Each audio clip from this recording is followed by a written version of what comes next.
Tapi wong iku ora ngarah iso ngiling-iling masa lalu, tidak ingin meraih masa depan kecuali dua orang, yaitu orang yang bersabar dan orang yang bersyukur.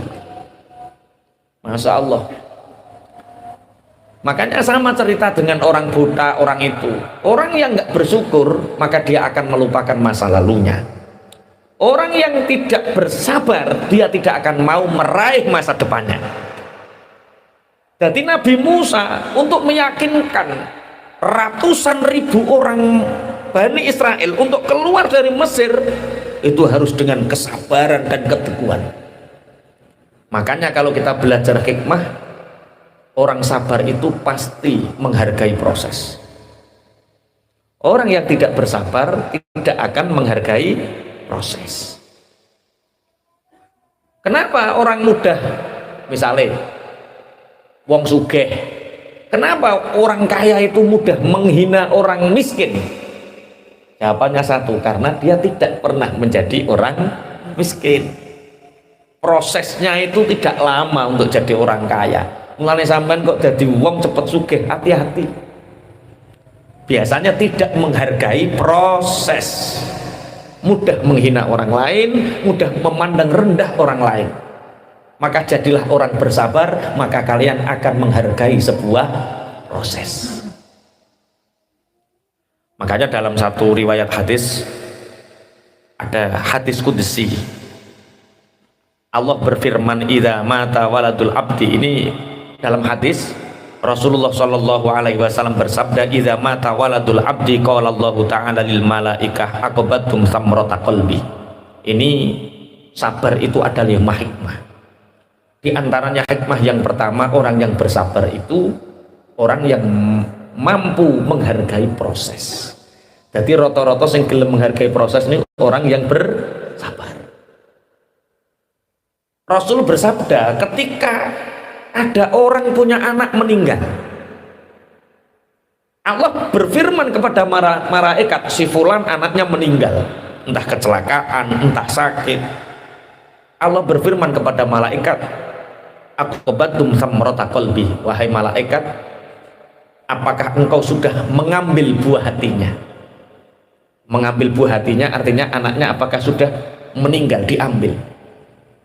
Fayaquluna na'am, benar ya Allah, kami telah mencabut nyawa anak orang itu, aku telah mengambil buah hatinya. Fayaqulullah ta'ala, madza qala abdi, setelah anaknya engkau ambil, setelah anaknya meninggal, apa yang diucapkan hambaku? Terdengar kabar anak meninggal, apa yang diucapkan hambaku, hamba yang beriman, hamba yang bersabar? Malaikat menjawab, hamidaka, dia memujimu ya Allah, wa syakaraka, dia bersyukur kepadamu ya Allah, wastarja'aka, dan dia beristirja kepadamu ya Allah. Fayaqulu inna lillahi wa inna ilaihi raji'un. Ada orang anaknya meninggal, otomatis yang dirasakan orang beriman ketika anaknya meninggal apa? Kesedihan. Tapi orang mukmin tahu bahwa kesedihan ini dari Allah. Dia tetap memuji Allah, dia tetap bersyukur kepada Allah, dan dia istirja, inna lillahi wa inna ilaihi raji'un. Anak ini dari Allah dan kita ini milik Allah. Sudah selayaknya Allah memanggil. Makanya Allah lebih mencintaimu nak daripada ayah, makanya Allah mengambilmu. Apa kata Allah? Fayaqulullah, ketika ada orang mukmin diberi ujian, dia bersabar. Anaknya meninggal, dia sabar. Maka Allah mengatakan, ubnu li abdi baitan fil jannah. Hai para malaikat, bangunkan untuknya rumah di surga. Wasammuhu baital hamdi, dan para malaikat ini menamakan rumah di surga ini namanya baitul hamdi, rumah yang penuh pujian. Jadi kalau kita sadar, kalau kita tahu bahwa sebenarnya adanya ujian itu Allah mendatangkan kepada kita, satu, agar kita bersabar dan Allah mengangkat derajat kita. Allahumma amin. Makanya ketika terjadi sesuatu yang menyedihkan kita, Pak Yai, mertua kula niku 15 tahun sakit. Niku suntik nek gak ning dokter Ubed gak ngatasi. 15 tahun penulaan rono. Lah 7 tahun tambah bojo kula. Berarti tiap bulan 2 kali ngajak ning dokter Bojonegoro. Niki cara jenengan Pak Yai, ini ujian, musibah atau azab? Penggawean wis angel, buruan tambah angel, bojo loro gak mari-mari kok gak mati-mati, gak mari-mari kok gak mati-mati. Oh cari gak mati-mati, gak mari-mari kok gak mati-mati.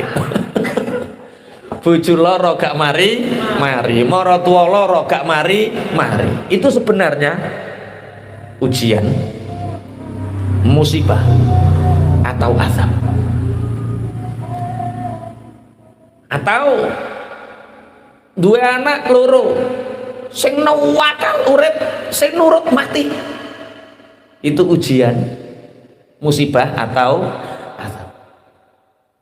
Punya uang kita kasihkan ke teman, dibawa lari sama teman sehingga usahaku bangkrut misalkan.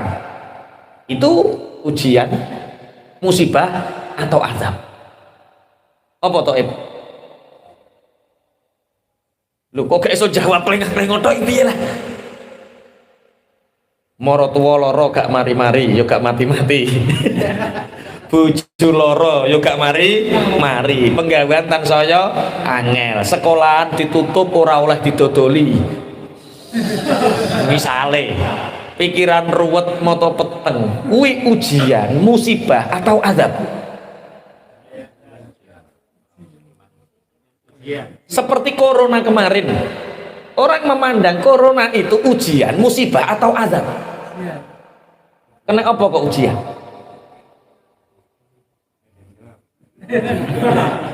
Bingung iki, kok udah ngazab?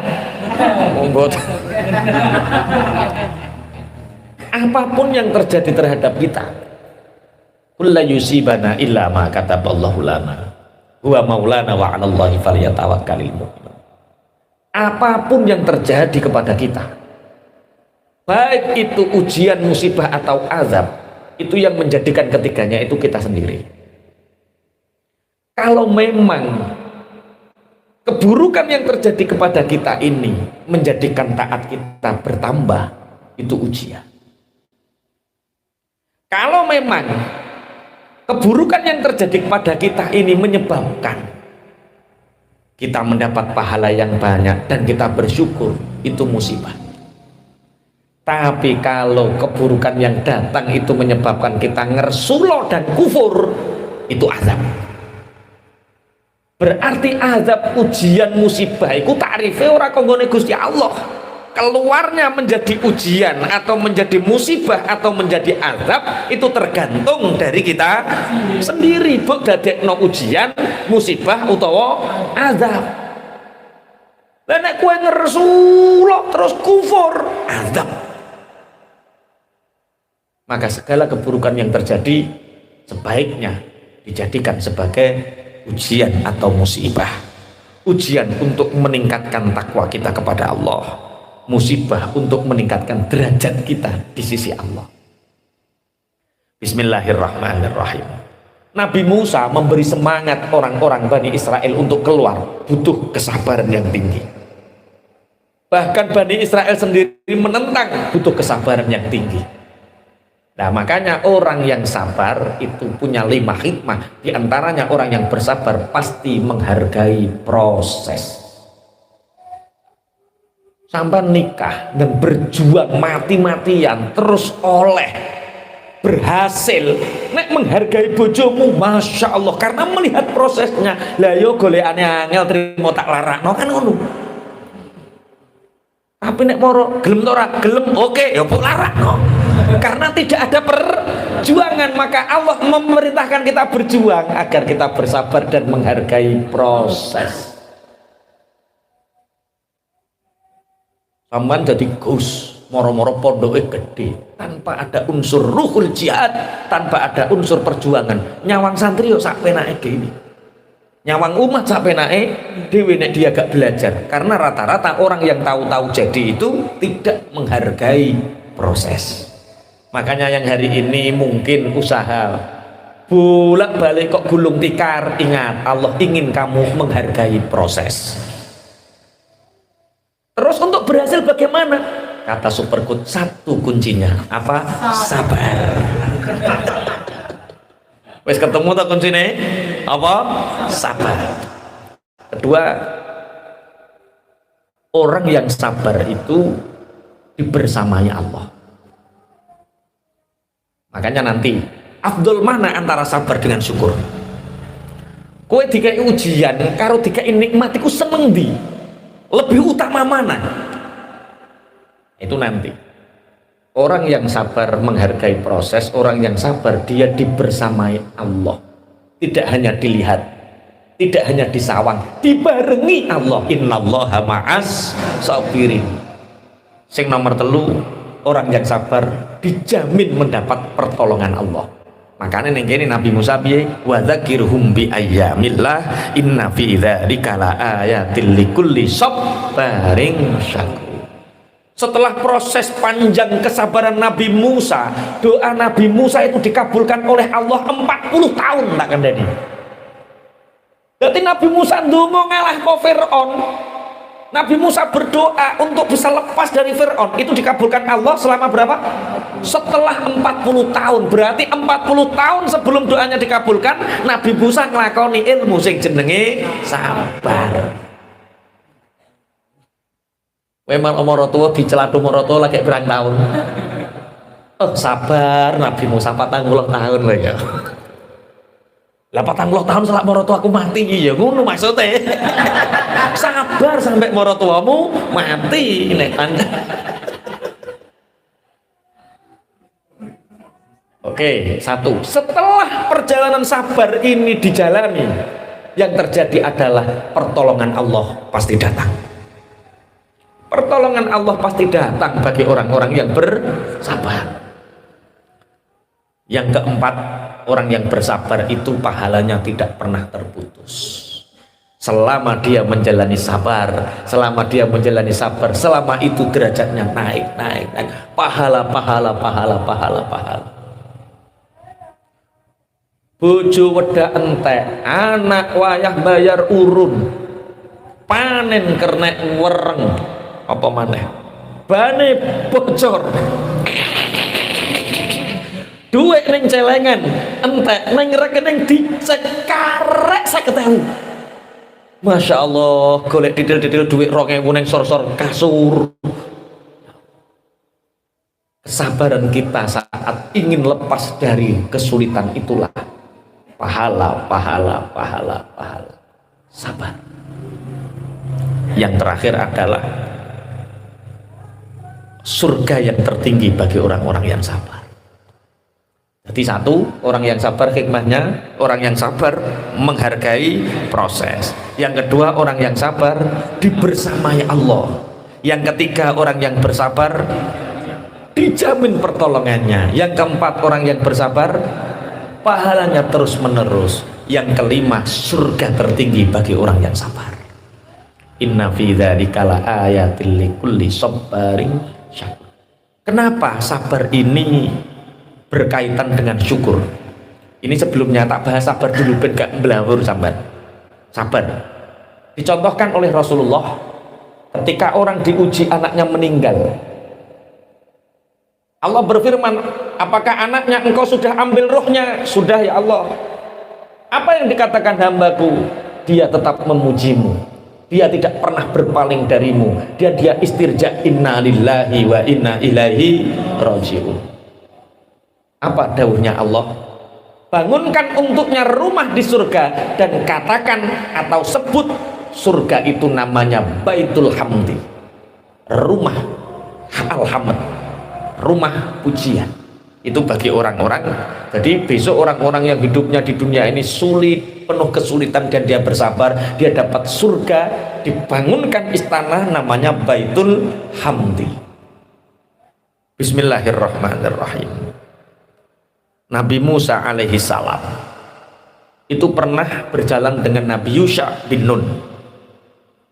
Fa'idzan bi thairin abyadu qad waqa'a ala mankibi Musa alaihi salatu wassalam. Nabi Musa berjalan beriringan dengan Nabi Yusha bin Nun, tahu-tahu itu ada burung putih, warnanya putih, nemplek neng gulon kelambini Nabi Musa. Akhirnya burung ini mengatakan, ya Nabi Allah, jagalah aku dari pembunuhan. Tolong Nabi Allah, lindungi aku hari ini dari pembunuhan. Jadi ono manuk gede sing senengane mangan manuk cilik. Manuk gede iki jenenge manuk apa? Alap-alap. Ono sing alap-alap, ono sing gagak. Mosok gagak mangan manuk cilik lah. Wah iku ra gaul iku berarti. Cilikane ra tau ning sawah iku. Manuk apa? Elang, alap-alap, manuk alap-alap. Siapa yang akan membunuhmu? Miman qala miman. Siapa yang akan membunuhmu, kata Nabi Musa? Qala minas sokri. Aku diburu burung elang, aku diburu burung alap-alap. Dia ingin memakanku.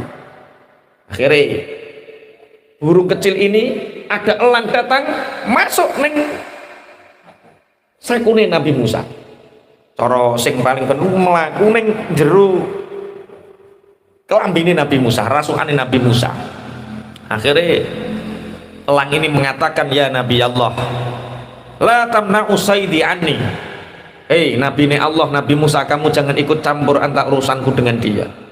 Allah sudah memberi rantai-rantai makananku ya burung kecil, jangan halangi aku untuk memakan buruanku ini. Nabi Musa mengatakan, jangan makan burung ini, aku akan menyembelihkanmu seekor kambing. Ciri elang, ya nggak bisa, kulturnya beda. Saya tidak cocok makan daging kambing. Saya cocoknya makan burung itu. Ya sudah, selain burung ini, apa yang paling cocok? Daging apa yang ingin kamu makan? Tubuhmu, wahai Nabi Allah. Aku ingin memakan potongan dagingmu. Baik, aku ambilkan sebagian potong kecil dari pupu. Ayo paha. Yo pinter bahasa Indonesia mudah deh. Paha. Malah paket saya gue udah pinter deh. Paha yo, paha. Apa kata Nabi Allah? Aku ambilkan paha, apa daging pahaku. Tidak. Kalau kamu mau melindungi burung itu, wahai Nabi Allah, aku memilih daging kedua matamu, teleng mripatmu. Iki cara kowe Nabi Musa. Cara kowe Nabi Musa, manuk iki mbok culke apa mbok kekne mripatmu. Halo, yo kok iman-iman meripatku. Baik, kata Nabi Allah Musa. Baik, Allah akan memberi balasan orang-orang yang bersabar. Aku anggap burung ini datang kepadaku ini sebagai ujian aku untuk melindunginya. Adapun Allah kalau mentakdirkan mataku hilang sebab burung ini, berarti Allah memintaku untuk bersabar. Yusha bin Nun ini masih rasional. Wahai Nabi Musa, jangan eman meripatmu. Yo ra imbang to antane meripat karo manuk. Iki cara wong anu Yusha bin Nun. Tidak. Allah mengirimku burung untuk aku lindungi. Berarti ketika mataku diambil, berarti Allah menginginkanku untuk bersabar. Oke, Nabi Allah Musa ini langsung apa melumah. Mosor rebahan. Wah, kakean konconan mak-mak iki. Kaum rebahan nih. Apa melumah, berbaring melumah. Rebahan. Berbaring menghadap ke atas. Silahkan wahai burung elang, ambil kedua mataku sebagai ganti, jangan sakiti burung ini. Akhirnya burung putih ini berlari terbang, burung elang terbang. Ternyata kedua burung ini kemudian menjelma malaikat dan dia mengatakan bahwa aku adalah utusan Allah. Ana Jibrilu wal akharu ana Mikail. Amarona Rabbuna litajribaka fi qada'i rabbika hal tasbiru aula. Ternyata burung kecil ini adalah malaikat Jibril, burung gagak ini adalah malaikat Mikail, dan dia mengatakan, aku diutus oleh Allah untuk menguji seberapa sabarmu. Masya Allah, coro-coro sampean kuat apa ora nanggung sabar ngeten iki. Wes ora ngarah kuat, mulane ora dadi nabi. Wong dikongkon mikir utange wis ngelu kok. Dikongkon mikir makhluk cilik kon nglindungi wis ora bakat. Wis pokoke sabar mulai. Sabar. Lah terus sabar itu apa saja yang perlu disabari? Rasulullah Muhammad sallallahu alaihi wasallam, as-sabru salasatun. Sabar itu ada 3 tahapan. Sabrun alal musibah, sabar terhadap adanya musibah. Wa sabrun ala ta'ah, sabar untuk kita senantiasa taat. Ngaji itu butuh kesabaran tingkat tinggi. Sholat itu butuh kesabaran tingkat tinggi. Sedekah itu butuh kesabaran tingkat tinggi. Orang yang tidak bersabar, tidak mampu bersabar, maka tidak akan mampu untuk mendatangi majelis ilmu. Ini ki perasamu gak bondo to piye? Bensin. Apa nih? Kesel apa maneh? Digremengi bojo. Ngojah ngaji ora ono perkembangan ngaji ae. Ono sing kemekelen tenan iku berarti. Digremengi bojo, wong ora ono perkembangan kok ngojah ngaji. Sabar melakukan taat, prasamu wong taat gak nglakoni sabar.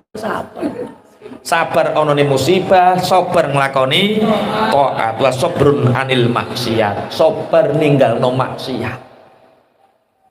Sabar meninggalkan maksiat. Ternyata pahala yang tertinggi ini dibalik.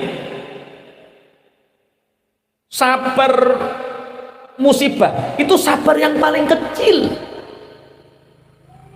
Sabar kebelut utang, sabar anak loro, sabar bojo loro, ngurmat moro tuwa, sabar cilik. Sabar yang paling besar pahalanya adalah sabar meninggalkan maksiat. Pahalanya waman sabaro anil maksiati kutiba lahu tis'umi'ati darajatin ma baina kulli darajataini kama bainal arsy ila tsara. Orang yang bersabar untuk mampu meninggalkan maksiat itu dicatat untuknya 900 derajat. Setiap derajat jarak antara arsy dan tsara. Paling gede ganjaran. Jadi umpama sampean di WA, Pak Eko, yuk Pak Eko, kok ngopi toh? Ini akhwat, maksudnya dibedo sama akhwat.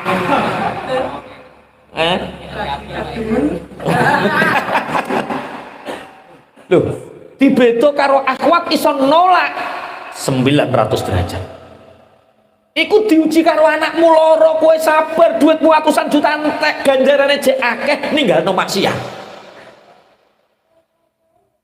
Tapi kenapa meninggalkan maksiat itu pahalanya paling besar? Perkara jarang sing lolos, jarang sing lulus maksudnya. Sekali dapat tawaran budal. Makanya kita Masya Allah sama Allah, diuji sama Allah seperti ini. Ujian kita baru sakit, ujian kita baru nggak punya uang, ujian kita baru sakit, baru kerja. Oh, itu ujian yang paling ringan.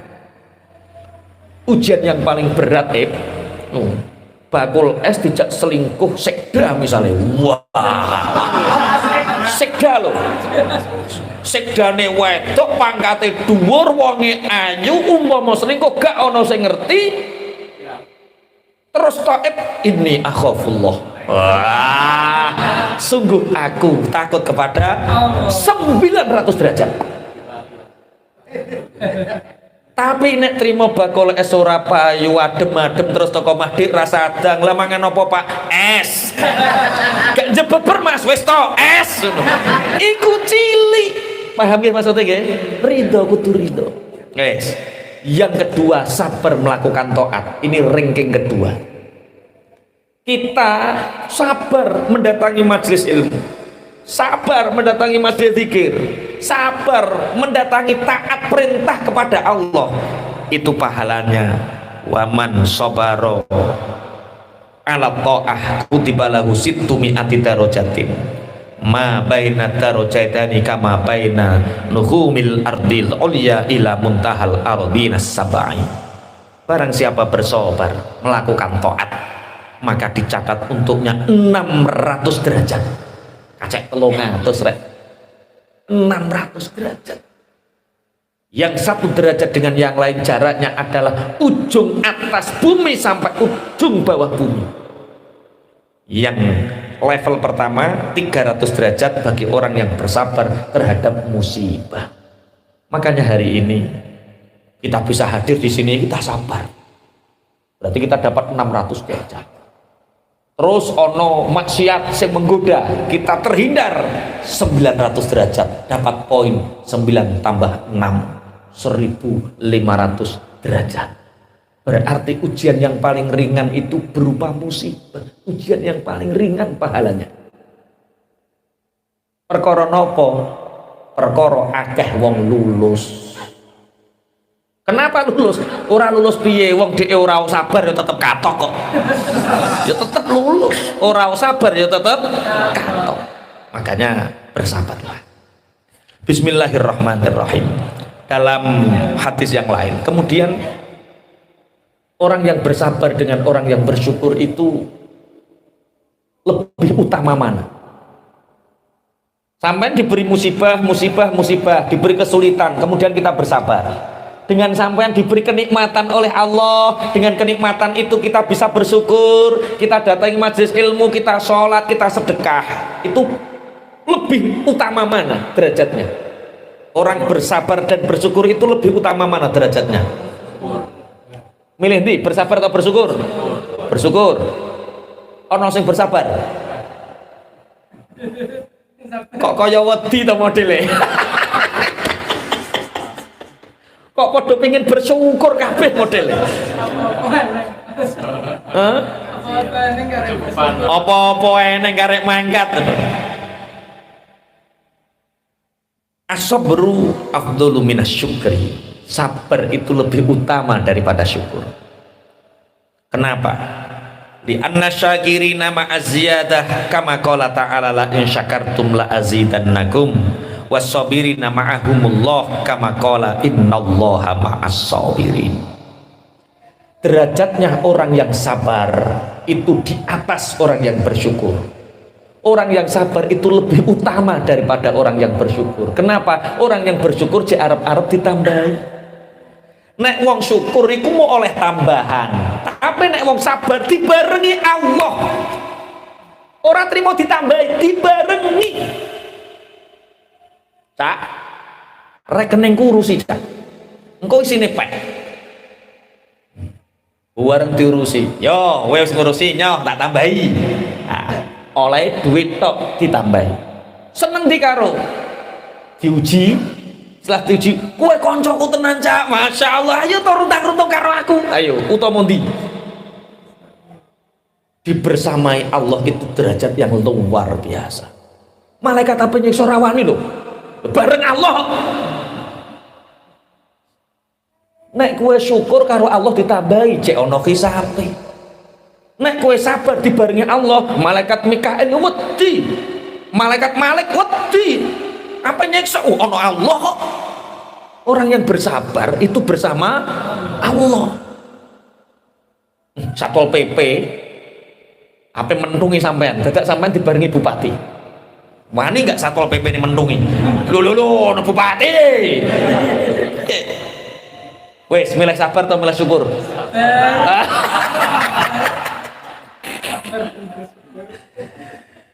Bismillahirrahmanirrahim.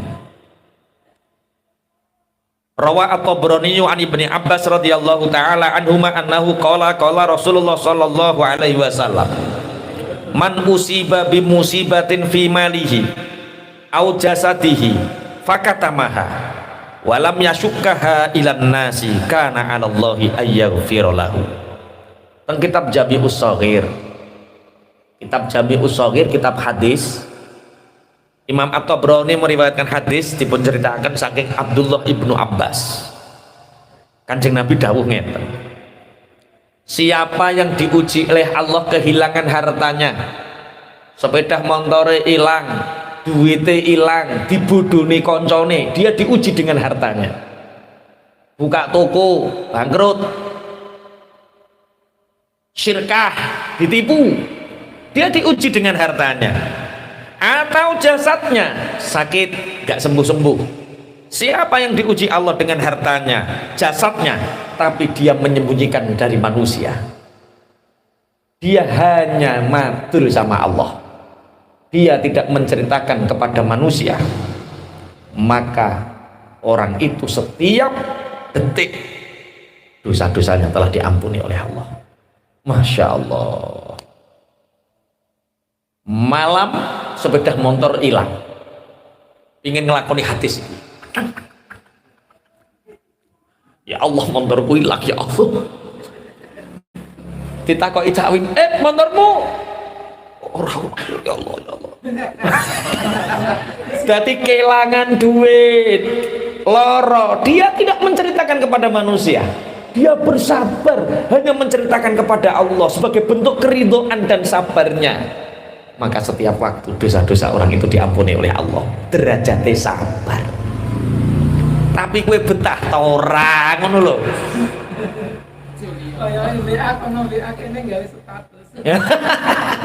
Nek ngono cek gak apa-apa, kadang-kadang iki mesti tanggoku sing ngedek iki aku bangkrut iki gara-gara kae disantet kae, dieleki kae, diguwaki uyah kae. Ya Allah ya Rabb ya Karim. Ayo padha nglakoni ilmu napa? Sabar. Bismillahirrahmanirrahim. Ada seorang ulama. Kalau di sini syaka nabiyun minal anbiya, bukan ulama tapi salah satu nabi. Itu madul kali Gusti Allah. Madul bahasa Indonesianya apa ya? Madul wis pokoknya madul. Mengadukan. Ada seorang nabi mengadu kepada Allah, ya Rabbi, al-abdu al-mu'minu yuti'uka wa yajtanibu ma'asyaka tazwi anhu dunya wa tu'ridu lahul balaya. Ya Allah, ada permasalahan ya Allah, kata nabi ini. Ada orang datang, dia beriman kepadamu, dia taat kepadamu, tapi dunia seakan lari darinya, dan bala musibah bertubi-tubi datang kepadanya, padahal dia taat, dia beriman.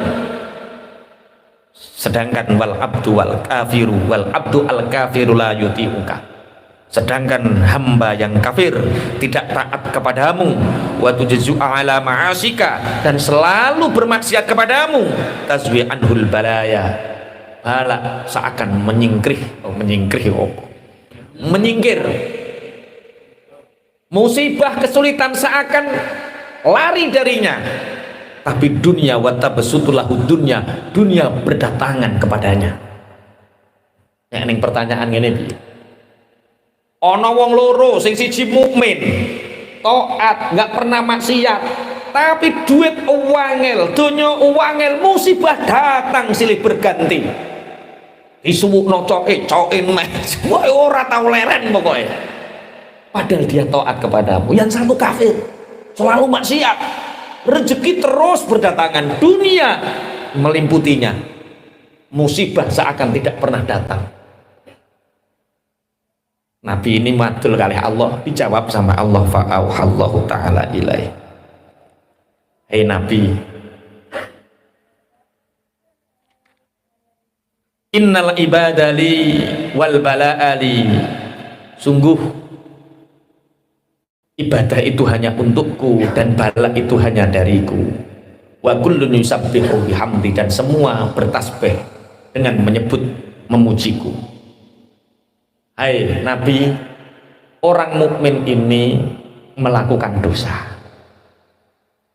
Karena dia melakukan dosa, maka dunia aku hindarkan darinya. Bala datang kepadanya untuk menebus dosanya, sehingga mukmin ini aku cintai, surga pahalanya. Orang kafir itu dia tidak mau menyembahku, sehingga aku uji dengan harta dunia, sehingga dia akan terus melupakan aku. musibah tidak datang kepadanya, agar aku mau nanti dia masuk neraka sudah aku limpahkan nikmatnya, habiskan nikmatnya di dunia. Bahasa ngeten iki saged dipahami napa mboten nggih? Dadi wong mukmin kok rezekine rada seret iku kanggo nebus dosamu, supaya sok ben ning kono oleh swarga sing apik, supaya Allah nanti tidak punya alasan untuk menyiksa kita. Wes dientekno ning alam dunya. Mulane sing saiki diite sama Allah diuji dengan melimpahnya harta, hati-hati. Hati-hati, orang yang hari ini diuji oleh Allah dengan melimpahnya harta, hati-hati. Kok nggak pernah datang ujian, hati-hati. Jangan-jangan itu alasan untuk Allah nanti menyiksa kita di akhirat. Nah, model-model ini ketok wis ora ana alasan kanggo nyiksa. Sing disiksa apane? Urip wis lara. Golek penggawean wis angel, urip wis susah, jajal. Ngono jek taat jajal. Gusti Allah cara nyiksa saru. Dan sing makmur-makmur ngene iki wah lah kaya Pak Wo piringan lho Pak Wo yo anu.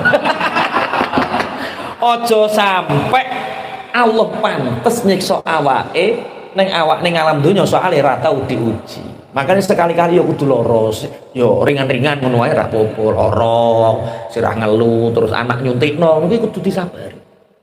Oh, nek eneng anak nyuntikno alhamdulillah iki pantes cara Allah ngekeki nikmat. Bahasa ngeten iki saged dipahami nggih. Nek ngeten iki jenengan ketoke ridho ya, lara ngono ya ridho ya, nek wayah ngene iki lho. Bar ngaji ya ridho ya Allah ridho. Dadi wayah lara tenan, lali ngajine. Pun. Terus syukur. Inna fi dzalika laayatil likulli sabarin syakur. Ini sabar dulu baru syukur atau syukur dulu baru sabar?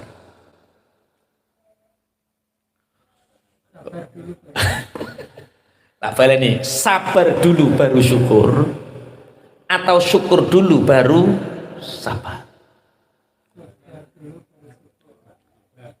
Yang jelas orang sabar menghasilkan syukur, orang syukur mendapatkan kehidupan yang baik ditambah sama Allah. Jadi sabar karo syukur dua hal yang tidak bisa dipisahkan. Rasulullah Muhammad sallallahu alaihi wasallam dawuh, al imanu nisfani. Iman itu hanya dibagi dua. Nisfun sabrun wa nisfun syukrun.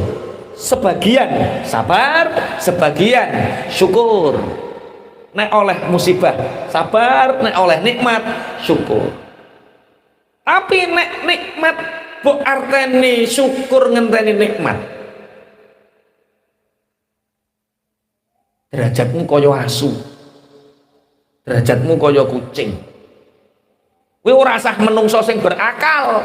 Kalau untuk bersyukur saja menunggu nikmat, iku rasa menungso sing berakal. Kucing karo asu iso nglakoni. Lu kok bisa? Nggih, kucing bukai pindang meong-meong seneng deh. Mbok gebuk melayu. Asu bukai balong guguk. Mbok gebuk melayu.